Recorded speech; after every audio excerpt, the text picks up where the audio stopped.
Here, drink this slowly. And GT, thank you. And GT, we're getting you out of here. Take my hand. And GT, she was bleeding out in a crater on a moon that didn't even have a name. Her crew had left her, her government had written her off, and the only living thing within a 100 km was a human.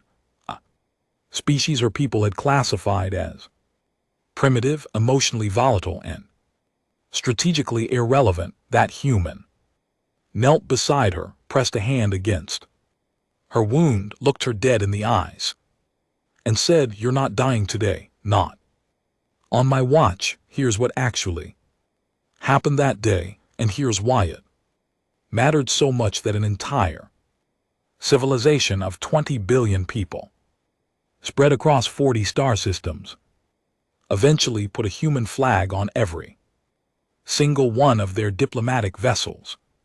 Before the story ends, you're going to understand how one man's refusal to do the math changed an interstellar relationship that 2 centuries of formal diplomacy had barely touched. You're going to watch an alien woman unlearn everything her culture taught her about humanity, piece by piece, over 17 hours on a dead moon with no air and no backup, and you're going to see what happens when the most underestimated species in the galaxy does the one thing no one else thought to do, not because they calculated that it was worth it, because the calculation simply didn't happen. The moon was called HD 7731C on official star charts.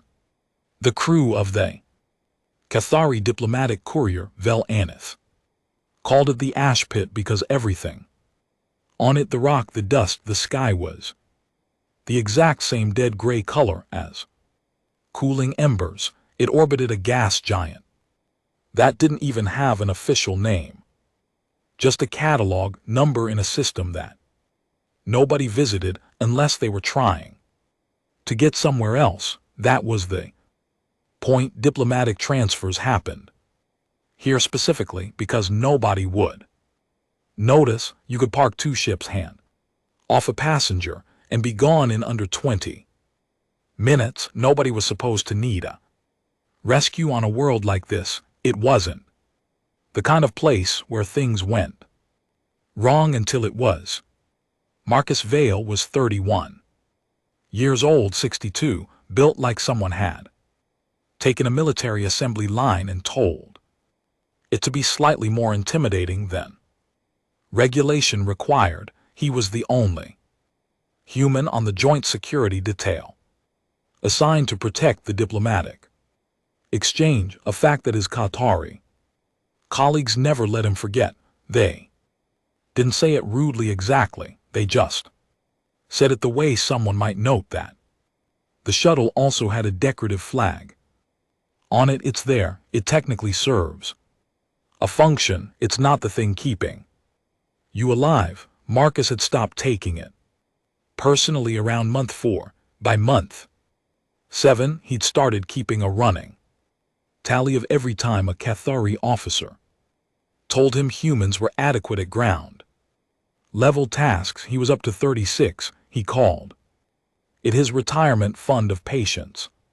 The Cathari were extraordinary beings by any objective measure, taller than humans by half a meter on average, with a bioluminescent stripe running from temple to jawline that shifted color with their emotional state: blue for calm, white for focus, red for anger, and a deep, almost purple-black for grief. Their technology was 3 centuries ahead of anything humanity had produced. Their ships could fold space. Their medicine could regrow organs. Their diplomatic corps had negotiated peace across 40 star systems. They were, by any definition, a civilization that had earned the right to be confident. The problem was that confidence over centuries has a way of calcifying into something that looks a lot like Contempt, they didn't hate humans. They just genuinely believed with the serene certainty of people who have never been proven wrong that humans were a young species still working through their aggression, still figuring out the basics, and that it was polite to include them in galactic affairs the same way you might invite a child to sit at the adult table, supervised, managed, never handed anything breakable. Sarah Callithan was not a typical Cathari diplomat, though she would have been offended if you'd said so. She was 38 cycles, equivalent to about 30 human years, and she had risen through the diplomatic corps faster than anyone in her graduating cohort. Her bioluminescent stripe was almost always that clean, precise white of deep concentration. She was sharp, methodical, politically brilliant, and she had never in her entire career made a decision she hadn't calculated 3 steps ahead of time. She was also, in Marcus' private opinion, the most exhausting person he had ever been assigned to protect. She briefed her security detail the way some commanders brief soldiers before a planetary assault. Every variable accounted for, every contingency addressed, every person in their assigned role. The one variable she had not accounted for in 14 months of working with a joint Cathari human team was the possibility that her own crew would betray her. Nubrep exchange was supposed to be simple. 1 ship arrives, 1 passenger transfers, 1 ship departs, 15 minutes, maybe 20. The Aneth carried a Cathari senator who was politically inconvenient to 3 different factions back home, and the plan was to hand him off to a neutral transport that would take him to a safe system outside Cathari jurisdiction. Sarah Kale had organized it. She had personally negotiated the route. She had trusted the crew because she'd served with most of them for 3 years. She had not known that 2 of them had been bought by the faction that wanted the senator dead. By the time she figured it out, the senator was already gone, not to the neutral transport, but to a quick and quiet execution that the official record would describe as an accident. And Sarah Kale herself was standing on the surface of HD 7731C with a compound plasma burn across her left side and the growing nauseating certainty that the ship rising off the landing pad behind her was not going to stop. Marcus watched the Velanath lift off from about 80 m away. He'd been positioned at the perimeter, standard overwatch. He'd seen the whole thing. The argument, the flash of weapons, the fall, the ship powering up faster than it should have. He had approximately 4 seconds to make a decision, the correct military decision. By every protocol he'd been trained on was to shelter in place, contact command, and wait for extraction. The correct military decision was to not chase a ship that was already leaving atmosphere.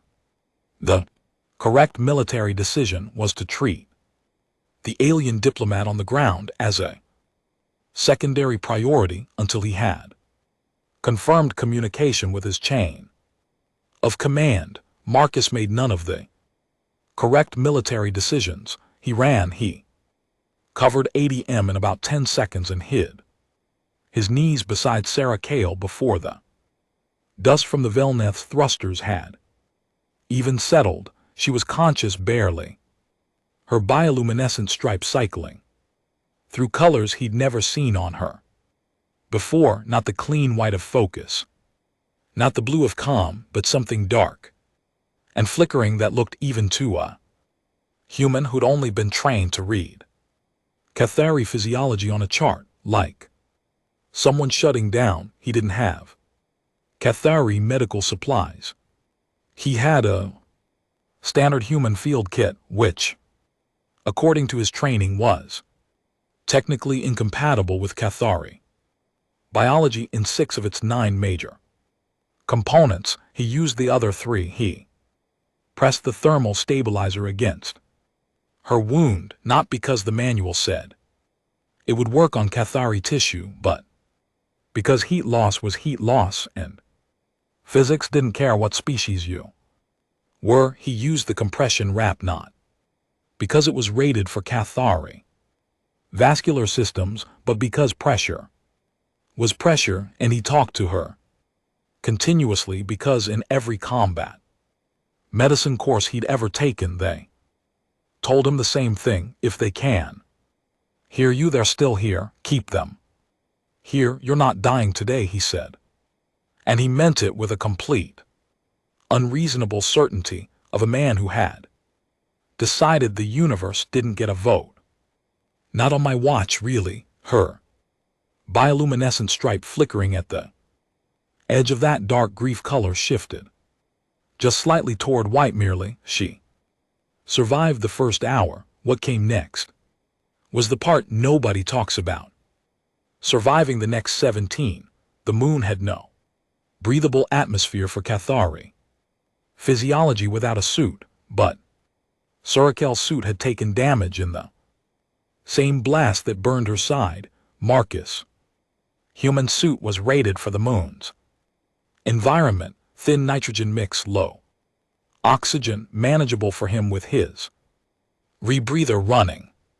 He couldn't give her his suit, but he could give her his rebreather's auxiliary line and run on minimum for himself, which would make him slow and a little stupid, but alive. He made that decision in about 4 seconds, without telling her, because he knew she would argue, and he didn't have the oxygen to spare for an argument. They found shelter in a rock formation about 300 m from the landing pad, a natural overhang that blocked the wind and gave them a radar shadow that would make them harder to detect if anyone came back to confirm she was dead. Marcus was operating on the assumption that someone would. People who went to the trouble of buying a crew and staging an execution didn't usually leave witnesses. He set up the perimeter sensors from his kit, placed them in an arc around their position, and began the longest mental exercise of his life, figuring out how to keep a critically injured Cathari diplomat alive with human field medicine on an airless moon with no backup for an indeterminate number of hours. Sakil drifted in and out of consciousness. Through the first few hours, when she was awake, she was often confused. The plasma burn had done something to her cognitive regulation, which in Cathari worked differently than in humans, rooted through a secondary neural cluster near the shoulder that had taken the edge of the blast. She said things that didn't track. She asked for people who weren't there. She once, in a moment that Marcus found he could not stop thinking about later, grabbed his wrist and said in the perfectly precise, diplomatic Catherine she used in every professional setting, "You're still here." Not a question, not relief. Exactly, something quieter than both. "Yeah," Marcus said, "still here." He had managed to get a narrowband distress signal out through the moon's interference, but he had no way of knowing if it had reached anyone or when anyone would come, or whether the people who came would be there to help or to finish what the Velanath had started. So he did what soldiers do when they run out of things to control. He managed the things in front of him. He checked her wound every 40 minutes, adjusted the thermal stabilizer, monitored her bioluminescent stripe as his best available metric for her condition, and talked to her when she was conscious, because it kept her here and it kept him from calculating survival odds that wouldn't help anyone when she was fully awake, and there were stretches, especially in the 5th and 6th hour, where she was sharp and clear and unmistakably herself. She asked him questions. At first they were professional. Why had he not followed protocol and sheltered in place? What was his assessment of the strategic situation? Who did he believe had given the order to kill the senator? Marcus answered them all with the same direct honesty he gave everyone, which was something Cathari diplomats were almost never used to. They were trained in layers of meaning, subtext, implication. Marcus just said what he knew and what he didn't. Then the questions got less professional. She asked him in the 8th hour why he had run toward her. Instead of making for cover, he told her he'd seen her fall. She said she understood that, but the strategic calculation still didn't favor his decision. He told her he didn't do that calculation. She was quiet for a long moment. Her stripe went that deep, focused white. You simply didn't do it, she said, as if confirming a translation from an unfamiliar language. Correct, he said. She was quiet again. Then why? He thought about it genuinely. He'd had the time and the oxygen deprivation to think about a lot of things. I think he said that somewhere in human evolution, we just hard-coded something. You see someone hurt, you go to them. You don't stop to calculate. First, you go and you calculate while you're running. He paused. Some of my people think that's a flaw. It gets us killed sometimes. Another pause. I think it's actually the thing, the actual thing we are. Her bioluminescent stripe was doing something he'd never seen it do before. Not white, not blue, not any of the states from the training chart. Something slower, something that, if he'd had to name it in human terms, looked a lot like someone revising a conclusion they'd held for a very long time. And in the 11th hour, the first perimeter sensor went off. Marcus was on his feet before the tone finished. He got Sarah Kale behind the deepest part of the rock formation, checked his sidearm, and moved to the edge of the overhang. The sensor was east, approaching on foot. One signal, possibly two, close together. He waited. He was running at maybe 60% cognitive function on reduced oxygen, which meant he was working entirely on training and the kind of clarity that comes when your options have narrowed enough that decision-making becomes almost peaceful.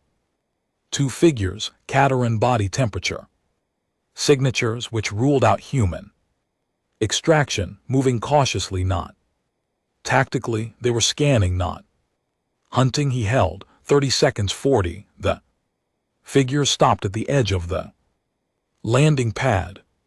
One of them raised something that resolved in the low light as a scanner rather than a weapon.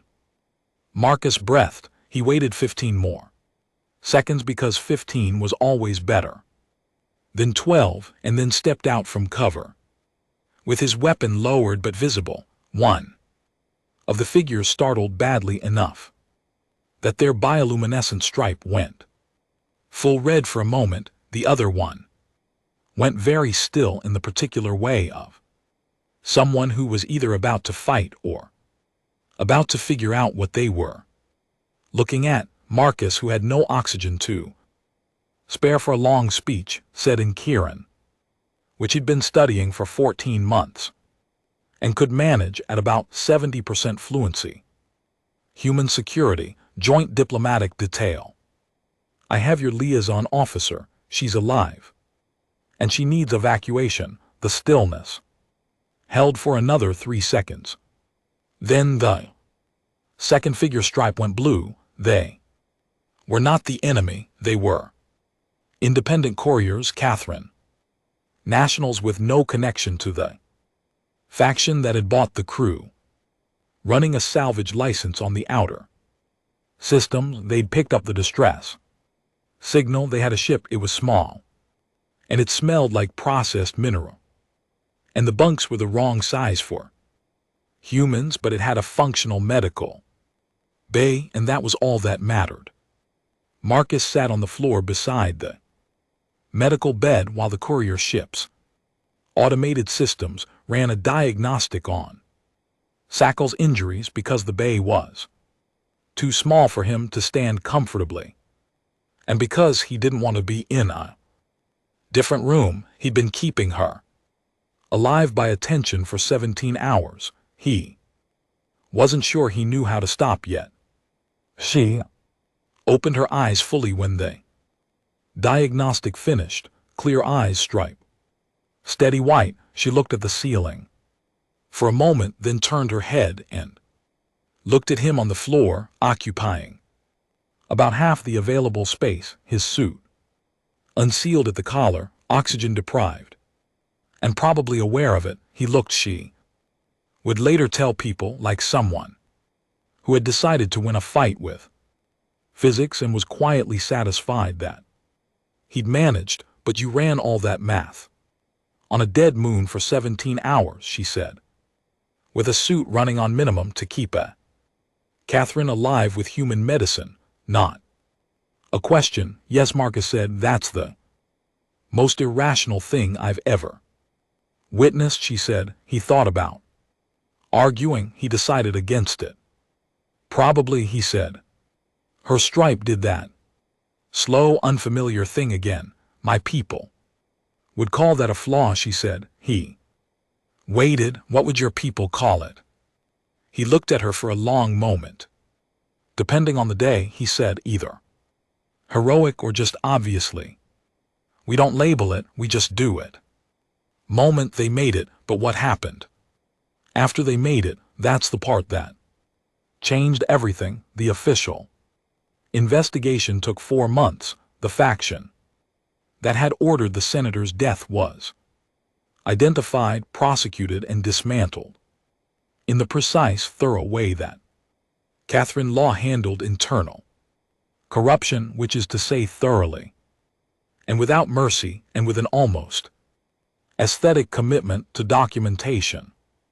14 individuals were formally charged.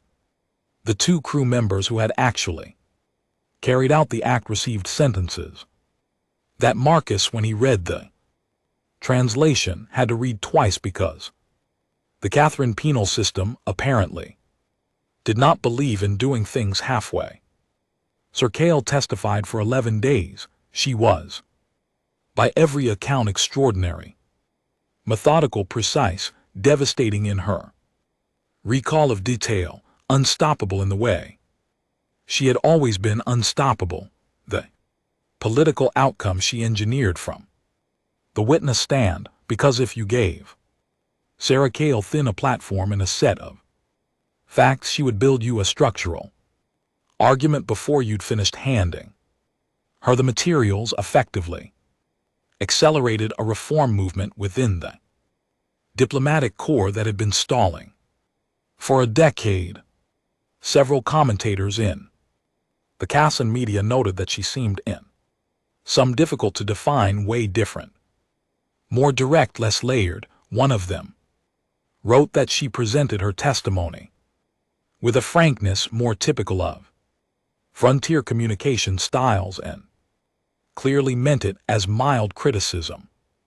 Sarah Cale read the piece, found it accurate, and felt no inclination to correct it. Marcus gave his testimony in 2 sessions. He answered every question with the same plain honesty that had apparently so disoriented Sarah in the 11th hour of a dead moon. He did not frame, hedge, strategize, or soften. He said what happened, what he did, why he did it, and what he thought about it.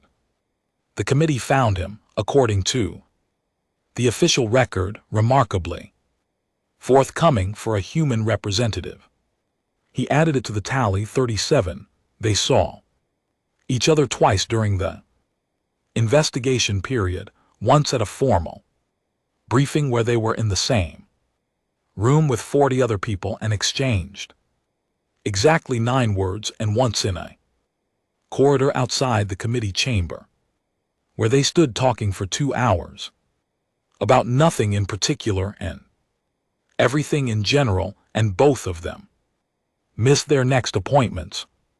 Assistant, a young Catherine named Valari, who had never seen her be late to anything, spent an extraordinary amount of time pretending to review documents in the corridor while trying to identify the exact mechanism by which a human had apparently reset his superior officers' entire internal scheduling system. The formal recognition came 6 months after the incident.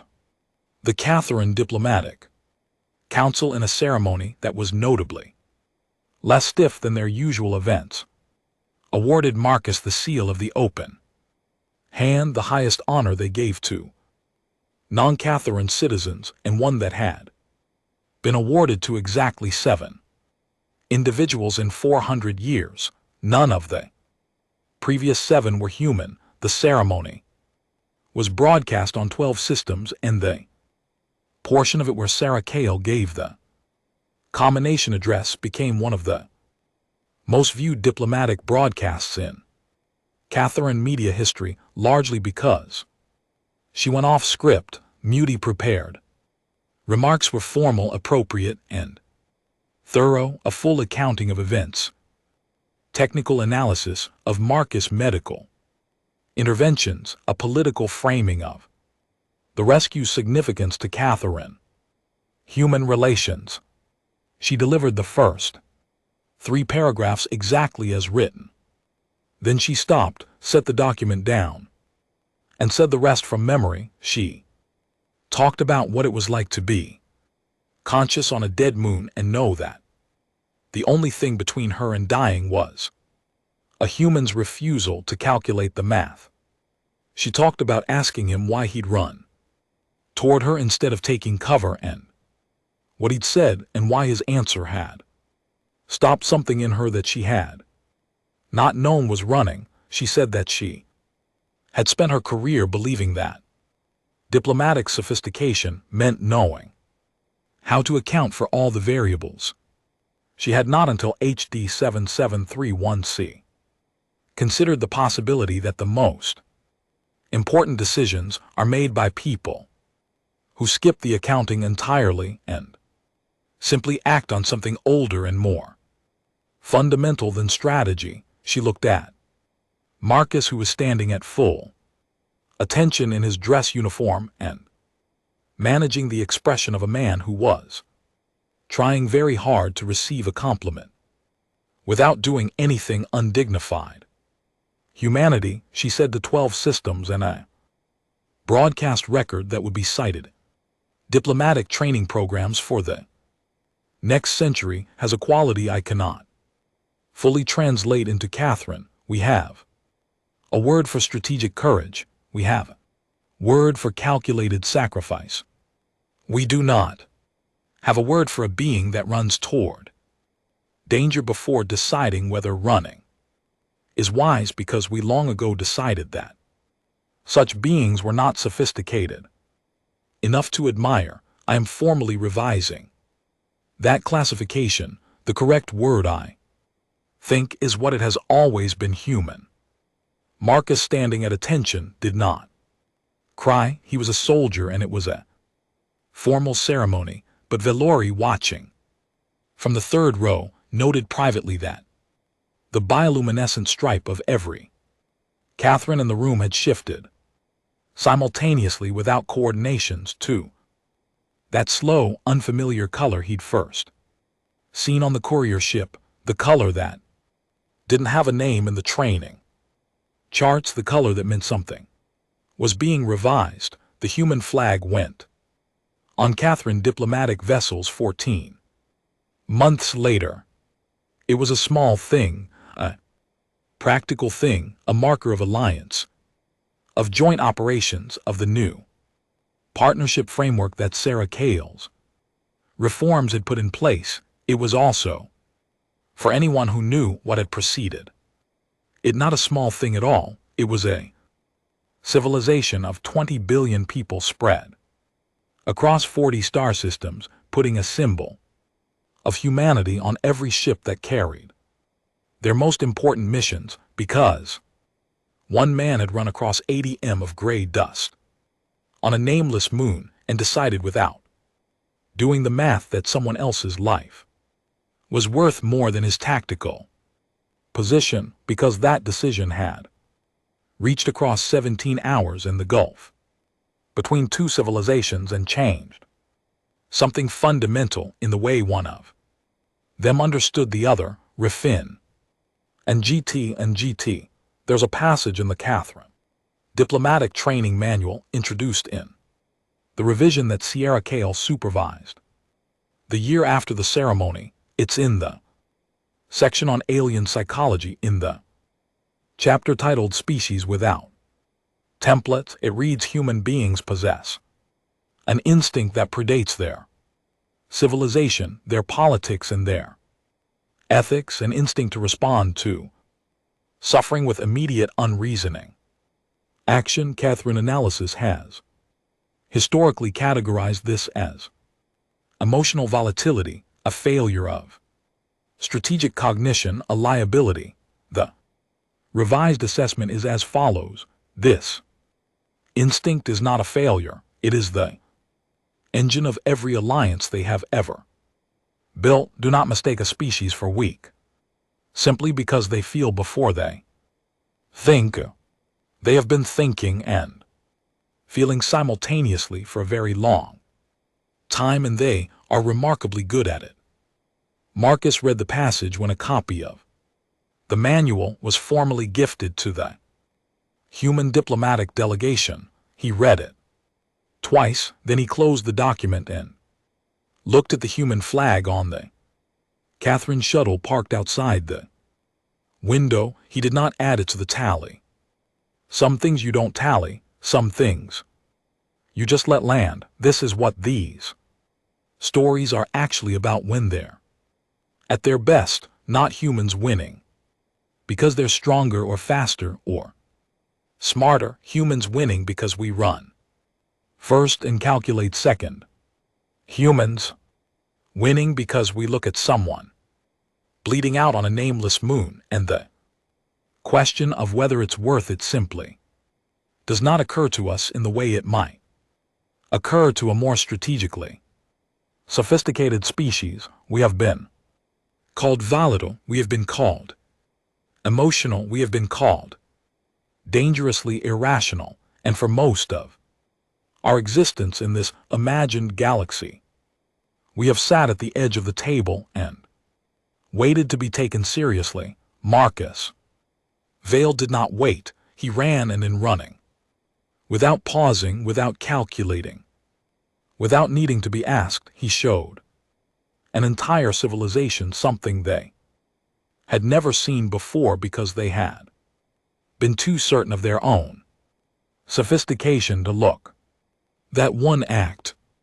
unreasonable, unjustifiable, completely human. Rewrote a diplomatic relationship that 2 centuries of formal negotiation had barely moved. That is the thing about humans. We don't always change the galaxy through our technology or our tactics or our politics. Sometimes we change it by doing the one thing no other species thought to do. We just show up for each other without being asked every single time. If this one got to you, there are more where it came from. The one about the human engineer who rewired a dying Catherine warship with nothing but intuition and a power tool. The one about the human child who negotiated an interstellar ceasefire because she didn't know she was supposed to be intimidated.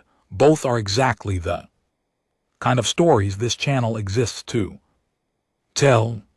Go find them, and if you know someone who needs a reminder of what humanity is actually capable of, send them this one.